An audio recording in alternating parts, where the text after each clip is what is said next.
അങ്ങനെ കിട്ടിയവരെ ഏറ്റവും വലിയ ഭാഗ്യവാന്മാർ നല്ല അടി കൊണ്ടിട്ടുണ്ട്. നല്ല അടി എന്ന് പറഞ്ഞാൽ നല്ല അടി കൊണ്ടിട്ടുണ്ട്. എന്തേലും കുസൃതി കാണിക്കും, നല്ല വീറ് തരുകയും ചെയ്യും. അതുപോലെ തന്നെ നമ്മൾ അവർക്ക് കല്യാണം കഴിച്ചാൽ അടി കിട്ടത്തില്ല. അറ്റൻഡ് ചെയ്യുന്നത് എവിടെ സുധിച്ചാന്റെ മുമ്പിൽ ഇങ്ങോട്ട് വാ അടിക്കാതെ സൂചന എന്തിനാ അച്ഛാ എന്റെ പപ്പ എന്റെ വൈഫിനെ അടിക്കാൻ വരുന്നത്? വേണ്ട കേട്ടോ. സുധി അങ്ങോട്ട് മാറി നിൽക്കും. പപ്പ സൂചാന്റെ മാറ്റിയിട്ടാണ് അടിക്കാൻ വരുന്നത്. അതാണ് പപ്പ. നമ്മള് വലിയ താമസത്തിന് അടി നിർത്തും വഴക്ക് നിർത്തും ഒന്നുമില്ല. പപ്പയുടെ മുന്നിൽ ഇപ്പോഴും ഞാൻ കുഞ്ഞു പാവ തന്നെയാണ്. എന്റെ പപ്പ എന്നെ കഷ്ടപ്പെട്ട് വളർത്തിക്കൊണ്ട് ഞാൻ ഇന്ന് ഈ സീറ്റിൽ ഇരിക്കാൻ ഞാൻ യോഗ്യതയുള്ളവളായിരിക്കുന്നു. അതുപോലെ എനിക്ക് എന്റെ പപ്പനെ ഭയങ്കര ഇഷ്ടമാണ്. പപ്പ ഇപ്പോഴും ഞങ്ങൾക്ക് വേണ്ടി കഷ്ടപ്പെടുന്നുണ്ട്. അതായത് ഞാൻ ഷൂട്ടിനും കാര്യങ്ങൾക്കൊക്കെ പോകുമ്പോൾ എന്റെ മൂത്ത മോൻ വലിയ കുട്ടിയാണ്. എന്റെ ഇളയ മകനെ പൊന്നുപോലെ നോക്കുന്നുണ്ട് എന്റെ പപ്പായമ്മ, എന്റെ പപ്പ. അപ്പൊ അവന് എന്റെ കൂടെ ഉറങ്ങാൻ വന്ന അമ്മ ഞാൻ എന്റെ അപ്പച്ചന്റെ കൂടെ ആണ് പോകുന്നത്. അപ്പൊ അത്രയ്ക്കും സ്വാധീനം, എന്നിൽ സ്വാധീനം ചെലുത്തിയ പോലെ എന്റെ പപ്പ എന്റെ കുഞ്ഞിനും അല്ലാതെ നമ്മുടെ കുഞ്ഞുങ്ങളിലും സ്വാധീനം ചെലുത്തുന്നുണ്ട്. അതായത് ഒരു അപ്പച്ചൻ എന്ന നിലയിലും പപ്പ ഹീറോയാണ്, ഒരു അച്ഛൻ എന്ന നിലയിലും എന്റെ പപ്പ ഹീറോ ആണെന്ന് തന്നെ ഞാൻ പറയും.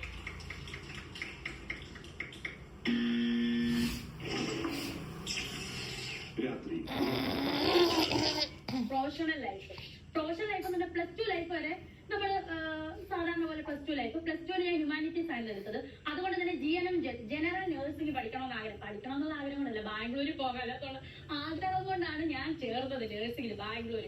എവിടെ ബാംഗ്ലൂർ നഴ്സിംഗിന് ചെന്ന് അന്ന് നമുക്ക് വാട്സപ്പോ ഒന്നും ഇല്ലാത്തൊരു ഫോണാണ്. ഫോൺ പോലും യൂസ് ചെയ്യാൻ പറ്റാത്തൊരവസ്ഥയായിരുന്നു ഞങ്ങളുടെ കോളേജിൽ അന്ന്. എത്ര വർഷം പുറകെ 2008 2009 കാലഘട്ടമായിരുന്നു അത്. അപ്പൊ അവിടെ ചെന്ന് നഴ്സിംഗ് പഠിക്കാൻ ചെന്ന് അമ്മയുടെ അനിയത്തിന്റെ മോളും ഉണ്ടായിരുന്നു, പപ്പയുടെ അനിയന്റെ മോളും ഉണ്ടായിരുന്നു. ഞങ്ങൾ ഇവരുടെ കൂടെ അങ്ങ് ഞാൻ ഓർത്താ ബാംഗ്ലൂർ കാണാൻ അടിച്ചു പൊളിക്കാലോ എന്ന് ഓർത്ത് പോയതാണ്. അവിടെ ചെന്നപ്പോഴത്തേന് വർഷത്തിൽ 1 മാസം മാത്രമേ ലീവ് ഉണ്ടെന്ന് പറഞ്ഞു. ടീം അന്നേരം തന്നെ തീർന്നു. പിന്നെ വെളിയിൽ ഇറക്കത്തില്ല. അതായത് ശനിയാഴ്ച മാത്രമേ ഔട്ടിങ്ങിന് കൊണ്ടുപോകത്തുള്ളൂ, അതും വാർഡൻ മേഡത്തിന്റെ കൂടെ. അങ്ങനെ ഭയങ്കര സ്ട്രിക്റ്റ് ആയിട്ട് ഞാൻ കുറെ നാളൊക്കെ പഠിച്ചു വരും. ഒരു 1.5 വർഷം കഴിഞ്ഞപ്പോൾ ഞാൻ മടുത്തു. കാരണം ഡ്യൂട്ടി തുടങ്ങിയപ്പോൾ തന്നെ ബ്ലഡ് കാണണം, പിന്നെ എനിക്ക് ഈ സ്റ്റിച്ചൊക്കെ കാണുന്ന ഭയങ്കര എന്തോ ഒരു പേടിയോ എന്തോ ഒരു വല്ലാത്ത. അങ്ങനെ ഞാൻ പപ്പയോട് പപ്പ നിർത്തോ മക്കളെ, നിന്നോട് ഞാൻ പറഞ്ഞല്ലേ ഇഷ്ടമുള്ളത്, നേഴ്സിംഗ് തന്നെ പഠിക്കണമെന്നത് 2 ആഴ്ച മുന്നേ തുണിയെല്ലാം അടുക്കിപ്പറക്കി വെച്ചതാണ്. പക്ഷെ അത് അതുപോലെ കട്ടിയും പടയും മടക്കി വീട്ടിൽ വന്നു. എവിടെ നേഴ്സിംഗും മുടങ്ങി തീർന്നു. അങ്ങനെ ഇരിക്കുമ്പോഴാണ് വേറൊരു മോഹം ഉദിച്ചത്. വേറെ എന്തെങ്കിലും ഒരു ജോലി നോക്കിയാലോ. അങ്ങനെ ഞാൻ കോഴിക്കോട് പോയി. എന്താണെന്ന് വെച്ചാൽ നമ്മൾ പണ്ട് നിങ്ങൾ ഓർക്കുന്നുണ്ടോ അറിയാം, നിങ്ങളുടെ വീട്ടിൽ ഒരു ബാഗുമായിട്ട് ആൾക്കാർ വരില്ലേ, പിള്ളേരെ സെറ്റ് വരും. അങ്ങനെ ഞാൻ പോയി. അങ്ങനെ പോയത് മാനേജർ ആകാൻ പോയതാ. പക്ഷെ അവിടെ ചെന്നിട്ട് കോഴിക്കോട് കടാപ്പുറത്തൂടെ ഞാൻ വിട്ടു ഒരാഴ്ച കൊണ്ട് അതും നിന്ന് വീട്ടിൽ വന്നു. അത് കഴിഞ്ഞ് ഇങ്ങനെ ആലോചിച്ചപ്പോഴാണ് എന്നാ ജോലി ചെയ്താലോ. നമസ്കാരം, താങ്കളുടെ സഹായത്തിനായി ഞാൻ രേഷ്മ. ഓക്കെ സാർ, താങ്കൾ പറഞ്ഞോളൂ എന്നുള്ള ആ ഒരു എക്സിക്യൂട്ടീവായിട്ട് ഞാൻ ജോലി ചെയ്തു. അതിനുശേഷമാണ് ഞാൻ പ്രൊഫഷണൽ ലൈഫ് അല്ലെങ്കിൽ എനിക്കൊരു ലൈഫ് ഉണ്ടായി. ആ ലൈഫും അവിടെ ബ്ലോക്കായി. എന്റെ സ്വപ്നമാണ് ഏവിയേഷൻ. അങ്ങനെ ഏവിയേഷനെ ചേർന്നു, ഡിപ്ലോമ ഇൻ ഏവിയേഷൻ. അതും പകർത്ത് പഠിച്ചപ്പോഴാണ് എന്റെ സുധിച്ചേട്ടനും കുഞ്ഞും എന്റെ ലൈഫിലേക്ക് ഇങ്ങനെ ഒഴുകി വരുന്നത്. ആ ഒഴുകി വന്നപ്പോ പഠിക്കണമെന്നുള്ള തീവ്ര വിശ്വാസമായിട്ട് പോയ ഞാൻ തീർന്ന് അതോടുകൂടി പഠിത്തവും നിർത്തി സുധിച്ചേട്ടനെ സ്നേഹിക്കാൻ പഠിപ്പിക്കുക. ഇതൊക്കെ തന്നെയാണ് എന്റെ ഒരു പ്രൊഫഷണൽ ലൈഫ് എന്ന് പറയുന്നത്. അതോടുകൂടി ഏവിയേഷനോട് കൂടി പഠിത്തവും നിർത്തി. ഇതാണ് എന്റെ professional life.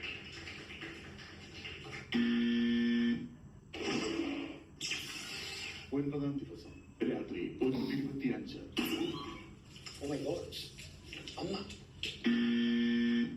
Mummy love you. So എന്റെ മമ്മിയാണ് ബിഗ് ബോസിന്റെ ഏറ്റവും വലിയ ഫാൻ. ഏത് ബിഗ് ബോസ് സീസൺ കണ്ടാലും അമ്മ നോക്കിട്ട് പറയും, മോനെ നീ അവിടെ ഇരിക്കണം എന്നുള്ള രീതിയിൽ. അപ്പൊ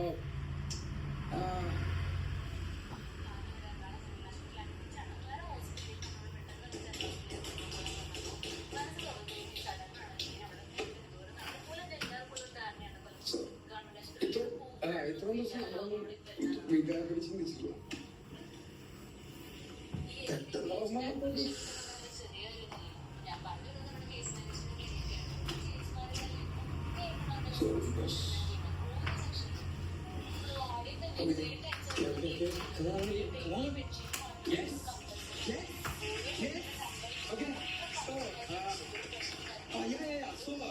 എന്റെ മമ്മി എന്ന് പറഞ്ഞു കഴിഞ്ഞാല് എല്ലാവരും മമ്മിയുടെ അങ്ങനെ ഒരു ചെറിയൊരു ഞാൻ കണ്ണട ഞാൻ കയറിയ കാരണം എന്റെ മമ്മിയാണ്. അതെന്താന്ന് വെച്ചാൽ എന്റെ മമ്മിയുടെ വിന്താലു കഴിച്ചാണ് ഞാൻ വളർന്നത്. ഫോർട്ട് കൊച്ചിയിലെ വിന്താലു എന്ന് പറഞ്ഞാൽ നിങ്ങൾക്ക് അറിയാലോ. ഈ വിന്താലു കഴിച്ചിട്ട് ഞാൻ എവിടെ ചെന്നാലും ഒരു റെസ്റ്റോറന്റ്, കേരള റെസ്റ്റോറന്റിൽ പോയി കഴിഞ്ഞാൽ നമ്മൾ മെനു എടുത്തു കഴിഞ്ഞാല് അപ്പൊ തന്നെ കാണുന്നത് ഒന്നെങ്കിൽ സിറിയൻ ക്രിസ്ത്യൻ അല്ലെങ്കിൽ മലബാർ മാപ്പിള.